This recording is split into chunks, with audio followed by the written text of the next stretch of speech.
Broadcasting live from an undisclosed location. This is the TCMMA podcast with your host, Chris Cross. Whoa!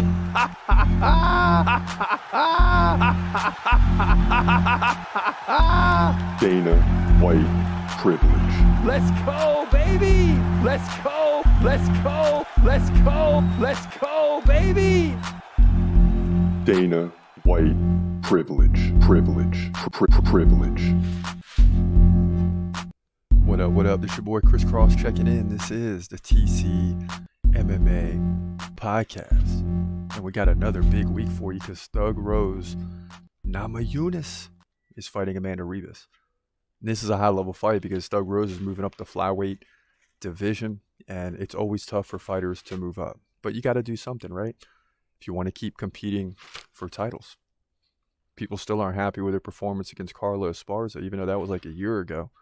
She lost the belt in a very lackluster, boring fight where she moved around the octagon and just got beat on a decision because she didn't do anything. Well, now she's going to move up the flyweight, and I tell you now, that's a tough division to move into. There's a lot of good fighters in that division. So we're going to get into that prediction a little later in the show. We got one coming up for you here in a moment and several others as we lead up to the main event. But first, you got some news in the UFC. Like Alex Pereira, we're finding out today, in his contract says that he can fight at UFC 301. You know, as long as he gets out of this next fight against Jamal Hill pretty quickly. So it tells you that he's planning on going in there and going to work on Jamal Hill because he wants to fight in Brazil. So could he fight Jamal Hill and then Magomed Ankalaev? It's very possible. Not much news on Hamza. In fact, no news on Hamza. You just got Usman still barking up the ladder saying he wants a rematch and he wants to fight him, and Hamza's not that good. And how can you say that when a guy beat you after sustaining an injury in round one? I mean, Usman should have won the fight. You can say whatever you want. Usman lost that fight. In fact, I say put Hamza against Alex Pereira in Brazil. Let's go. Let's do it. I bet Brazil lets him in the country for that fight, even if America does not. So those are some of the stories, or if you're talking about Hamza, lack thereof. But eventually we're going to get a fight, and it's going to be on. And you know we love Hamza, number one on the do list for a reason. Can't wait. But first, let's get this thing moving. We'll have more news and UFC updates between predictions. You better believe it. But first, guess what? You got Muhammad Usman getting back in the octagon. And this is the first fight of the night, although it should be like in the main card. But instead it's in the prelims. So will we take Muhammad Usman? He's got a tough fight. Check this out. In the first fight of the night, heavyweight division. Oh my goodness, Muhammad Usman, now 11-2, takes on the undefeated Mick Parkin, who comes in at 8-0. Now Parkin, 2 inches taller at 6'4". He's 28. Usman, 34. Came in late, but looking good so far. Both guys 79-inch reach. Both guys right-handed. Usman kind of slow pace, 2.9 significant strikes per minute. Mick Parkin, 4.4 per minute. So that's not good. Mick Parkin lands nearly a takedown a round, where Usman lands like one every other round. So this is going to be a tough battle here for Usman. No takedown defense just yet. So he's been getting takedowns. He's had 3 in 3 fights, beating all 3 fighters. Jake Collier, decision. Junior Tafa, decision. And he KO'd Zach Palga. Wow, okay. Mick Parkin, on the other hand, won 3 in a row too, over Kyle Machado by decision. And Jamal Pogues by decision. He also won at the Contender Series by first round submission. Name doesn't matter. So interesting fight here. Can Usman really step up to beat Mick Parkin? He's the underdog. I just think Usman's going to get better every fight. He's just going to get better every fight. But is he that much better to beat the undefeated Parkin? I say so. I say yes. I say Muhammad Usman pulls this thing off. I don't know how he's going to do it though, because the numbers don't. He's got to get the KO. So in my opinion, Muhammad Usman gets the KO to win this thing, to move to 12-2. Look out. Heavyweight division. UFC Vegas 89. Ooh, a quick prediction. That means we're wasting no time. It also means you probably knew where we were going before this fight, but in fact, we we didn't, even though that's usually the case when it's a quick prediction, because you look at his opponent, it's going to be a tough one. I'm not totally convinced that Muhammad Usman wins this fight, but I got to make a prediction, right? And when you got to make a prediction, you got to pick one. That's how predictions go. Sometimes you're not really sure.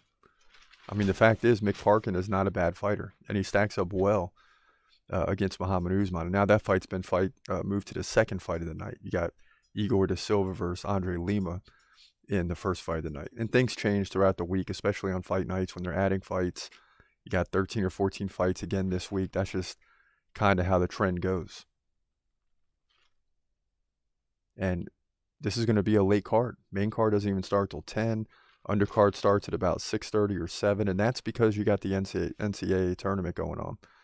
And the UFC is not trying to compete with that. I mean, they will at the 7 o'clock hour, but it's better than trying to compete with it during midday. It's just not going to go well. I mean, the NCAA tournament is a big deal, and a lot of people are going to be tuning in, just like I will, to see Duke play. You know, I'm not missing my team. I might miss it for the UFC for sure, but a lot of other people who are like diehard basketball fans first are not tuning into the UFC until their team is done playing. So the UFC is doing the right thing here, starting this card off late, and that's how it goes. And, you know, there's some other good fights in this card as well. I mean, Peyton Talbot versus Cameron Simon is getting a lot of traction in the lead up to this week. I'm seeing this as the #1 fight trending right now. You know, the people are looking up because it's two interesting fighters with two good records. So let's get into that prediction right now. In the bantamweight division at UFC Vegas 89, you got undefeated Peyton Talbot coming in at 7-0, taking on a good fighter in Cameron Simon, who's 9-1.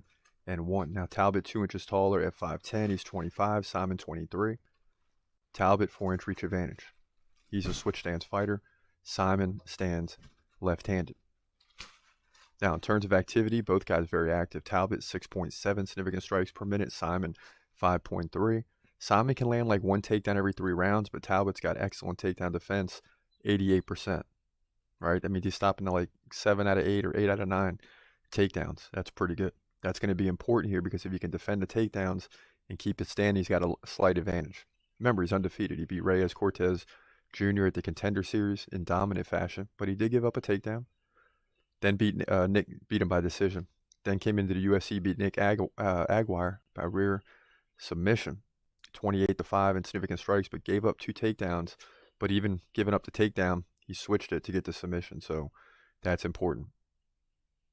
Simon lost to Christian Rodriguez in his last fight by decision, but before that, he's 4-0 in a UFC setting. 1-0 at the Contender Series KO over Joshua Wang Kim. Then won 3 in a row against Terrence Mitchell and Steven Kostler, who he KO'd, and beat Manny Martinez, a good fighter, by majority decision. And how it was majority, I don't know. He led 117-60 in significant strikes, 1-0 in takedowns. So to me, he dominated that fight. And Cameron Simon's a really good fighter. And the one loss of Christian Rodriguez was close. He just gave up too many takedowns. You won't have to worry about that in this one. And man, this is going to be a good fight.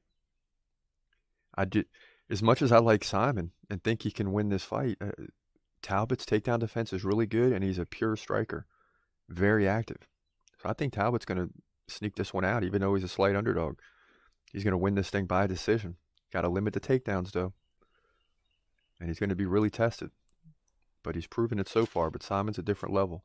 I still take Talbot to win and remain undefeated at 8-0. Bantamweight division, UFC Vegas 89. You know, we'll see how it turns out. Last week was such a tough week for predictions, 5-7, that we need guys like Peyton Talbot to step up. And I know how good Cameron Simon is. It's not like it's an easy out or a guarantee at all. It's not even close. It's the exact opposite, much like most of the fights up and down this card. Now, Sean Strickland's back in the news heavy today, as he always is. He says some wild things, right? He's telling John Jones to sack up and fight Tom Aspinall. He's telling Conor McGregor to go ahead and retire on a yacht. And if he does retire on a yacht, that's a heck of a place to retire. Please take me with you, McGregor. Please take me with you. I wouldn't mind sailing around a little bit, getting some sun, and, just hanging. Who wouldn't? So that's not much of a jab. That's kind of like the man could retire right now, never fight again, and he's got plenty of money to last forever. So the question is, why does he want to fight again? Because he loves it. And in terms of John Jones, yeah, John Jones should sack up and fight Tom Aspinall. So now he's going to take time off and then fight Stipe. I mean, come on, man. You know, it's time to get to it. It's time to get to it. Now, in our next prediction, you got the co-main event, at least for now. Carl Williams versus not Junior, but Justin Tafa. So let's get into that prediction. It's going to be a big one, ladies and gentlemen. I like this one because Justin Tafa, is a little bit better than Junior Tafa. So expect this to be an absolute battle. Check it out. In the heavyweight division, your co-main event at UFC Vegas 89, you got Carl Williams coming in at 9-1, Justin Tafa 7-3. You got to love heavyweight fights. Something good's going to happen here. Carl Williams is 3 inches taller at 6'3". He's 34, Tafa 30. No big difference there. Carl Williams, 5-inch reach advantage. He fights right-handed. Tafa fights left-handed. Now, believe it or not, Tafa is much more active. He almost doubles up Williams. 5.1 significant strikes per minute to 2.9. But Carl Williams dominates the ground with 4 takedowns every 3 rounds. That's, more than 1 takedown on average per round. So takedown defense for Tafa will be important, 100%. So far, he hasn't given up a takedown. Now, Carl Williams also 100%, but it's not as much of a big deal. He beat Chase Sherman. Big win by decision. 70-54 in significant strikes, 1 takedown. He had 8 takedowns against Lucchese, Brzezinski for a unanimous decision win. Outstruck him 38-26. So he's capable of dominating the ground. Now, Tafa coming off the win over Big Austin Lane by first round KO. Before that, he had a no contest against Lane, so that didn't really count. Beat Parker Porter and Harry Hunsucker both by KO. So he's got basically 3 KOs in the last 4 fights, if you want to count the Austin Lane no contest. So he's unbeaten in the last 4 is how you look at that. So both guys rolling right now, and going to be a good fight.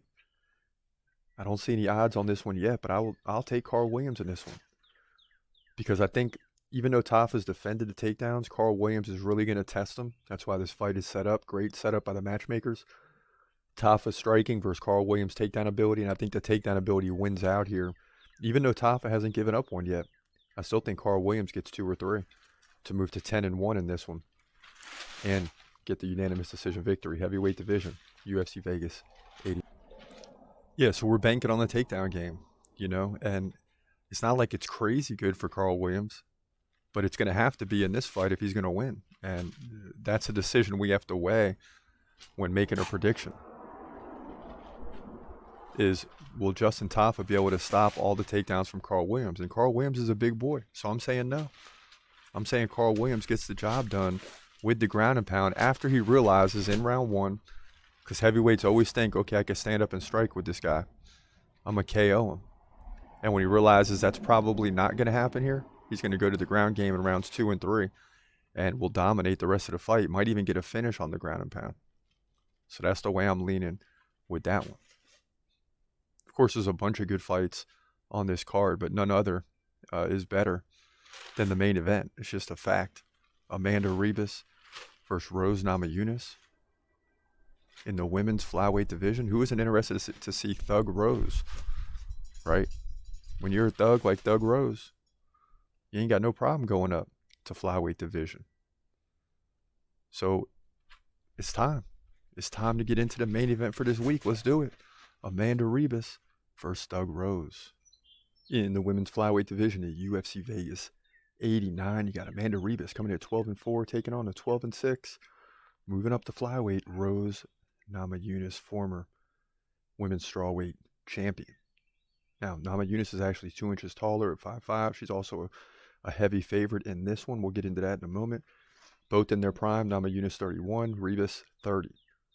Ribas 1-inch reach advantage, 66-65. She's a more dominant striker, actually. Nearly 5 significant strikes per minute. Rose 3.7. Now, in terms of the takedown game, that leads to Ribas 2 takedowns over the course of 3 rounds. Rose won every other round, so it's kind of close there as well. Takedown defense will be important. 87% for Ribas, 60% for Namajunas. So I'm not seeing an angle for Namajunas just yet.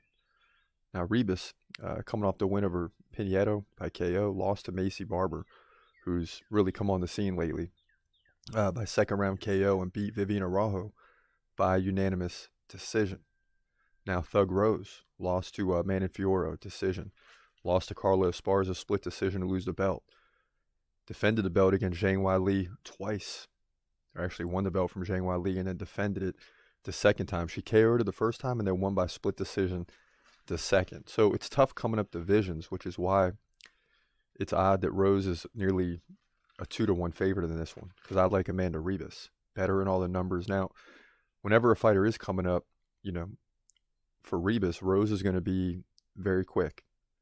The first round is always tough, but Ribas will take over this fight in round 2 and then dominate in round 3. Look for the takedown game to become important at some point for Ribas to win this fight, to really slow down Namajunas, and she'll do so. I like Amanda Ribas to win this fight by either unanimous or split decision, and I say split because it's going to be 2 rounds to 1, and it just takes one of the 3 judges to go to Rose in 2 rounds out of 3 to be a split decision. But I think Ribas pulls this thing out either way. But nonetheless, a great main event here in the women's flyweight division at UFC Vegas 89. Yeah, I just don't believe that Thug Rose is going to be able to come up to flyweight and just dominate. I mean, it's like Amanda Ribas is the home team in this situation. She's got everything for her. Not the crowd backing or anything like that, because if there was a big crowd, it would be for Thug Rose. But the fact is, Rose has to put on 10 pounds. She's going to be faster. But the strike game and takedown game and all-around fighting style of Ribas is going to cause problems for Rose Namajunas, who's going to want to come in here and make a statement. This isn't the fight in which she'll be able to make that statement. That's just my pick. That's just what I believe. But listen, it's time. Let's get it on. Now, as we move forward into the Q&A, it's going to be dominated today. 222 comments on Jake Paul versus Mike Tyson. We obviously won't get through all those, but man, that's probably a record, or at least close. Chris Lee says, look at the rules. Totally disrespectful to Tyson. Headgear. Tag in your brother. Weigh in. Get out. He's scared. Paul can't handle him, period. Nick Corey fires back. Some people believe everything they hear. Pick up your phone, type in the rules. It's really not that hard. I know your day is busy, brother, but just do a little research before you trust everything you hear. Yeah. David Shirley weighs in. Chris Lee, so you heard that rumor and thought it was real. No, none of the stuff will fly in an official boxing match. That's why I read that and I was like, what? Kevin Bell. Chris Lee, this is wrong. Jake Paul said on a live stream the other day, these rules are wrong. Won't you what you are saying? Yeah. Chris Lee, I heard they changed the rules. Yeah, so those rules are not true. Thank goodness. Chad Tenberg says, being judgmental about his age is your first mistake. A lot of older men will beat a lot of younger guys. Knowledge and being hungry. Tyson is hungry. I believe it. And a lot of people believe this thing's fixed anyway, but I believe Tyson go in there and win in the first 2 rounds. But I'm banking on the fact that that's not going to happen. I'm banking on the fact that Tyson's going to go in there and get tired because he's 57 years old. Maybe 58 by fight time or close to it. I mean, the guy is near 60. Come on, y'all. Please, man. Grayson Vaughn. Really, really funny analogy. Tyson is so far above this challenge, he is going to destroy Paul. And Joe Harris says, yeah, he's 100% correct. And I'm telling you right now, ladies and gentlemen, everybody is with Mike Tyson. I haven't seen one yet for Jake Paul. Mike McCullough, Tyson didn't want that fight. He wants this one. So sit down with that nonsense. I mean, listen, everyone's got some points here. Robbie Rivera, Tyson going to win. How long ago was the Roy Jones Jr. fight exactly? Tyson been in the gym since that, then putting in the work, training, and trying to get himself to where he used to be. The Tyson we're seeing now is 100% different Tyson than the Tyson we saw. Yeah, okay. But he's still 57 years old. Mike Tyson is 57 years old. Jake Paul's like 20-something, maybe 30. I don't even know. But it's a major difference, and it's a factor in this one. Rick Kempkins Jr. says Tyson carried Jones Jr. through that fight. He could have hurt Jones Jr. bad, and I think he knew it. I don't know, man. I just don't know. Troy Brown, not a real match. They have already acted out the whole thing and created a script. Just a money grab from all you people who think it's real. This is not a title shot or anything that matters. They are already rich and just getting richer. But Tyson doesn't need the money, does he? I mean, I don't think he does. Tyson doesn't need the money. Tyson's not taking this fight for the money. I think he's taking this fight because he really believes that he can win. And I find it hard to believe that it'd be scripted. You never know. It's not like I have come through a Jake Paul fight and said, yeah, that might not have been real. I definitely have. But I just can't see Tyson doing that. I mean, Tyson, I just can't believe he can even do that. I believe if Tyson steps in the ring, he's ready to KO somebody. Like, I think Tyson's coming in for real. But even with that, I still say Jake Paul gets to round 3, and then you're going to immediately see things change. And Jake Paul is going to win this fight. But I could be wrong. I've been wrong before. Listen, it's not like I'm perfect. I say this all the time. Anything can happen. I mean, absolutely anything. But in terms of making a pick, I got to go with Jake Paul in this one because Mike Tyson is 57 freaking years old. Some of you guys are drinking the Kool-Aid of the old Tyson. This isn't the old Tyson. It's a whole new game now. I'm 40, and if I fought my 20-year-old self, I might have a chance, but if it goes 3 or 4 rounds, I'm going to be in serious trouble, no matter how much I train. I'm just, you get up there, especially when you're in your, I mean, I can't imagine. I got a long ways to go for I'm 57, and I'm tired now. I can't imagine how Tyson's feeling. I mean, I just don't see it happening, y'all. But listen, I respect the opinions all day, especially 222 of them all for Tyson. And if we really read through them, I'd say 210 out of 222 are for Tyson. You have to really dig through there to find one for Paul. But it is what it is, man. I just got to give you, and I've gone against Jake Paul almost every time, but not in this one. I can't do it. That's the show for today, ladies and gentlemen. We got to about 4 or 5 predictions. Mike Tyson and Jake Paul dominating the headlines. Make no mistake about it. But we'll be back very, very soon. If we don't see you the rest of the week, we got the live watch party on Saturday night. Until then, this is your boy Chris Cross. Have a great day and God bless. As always, peace.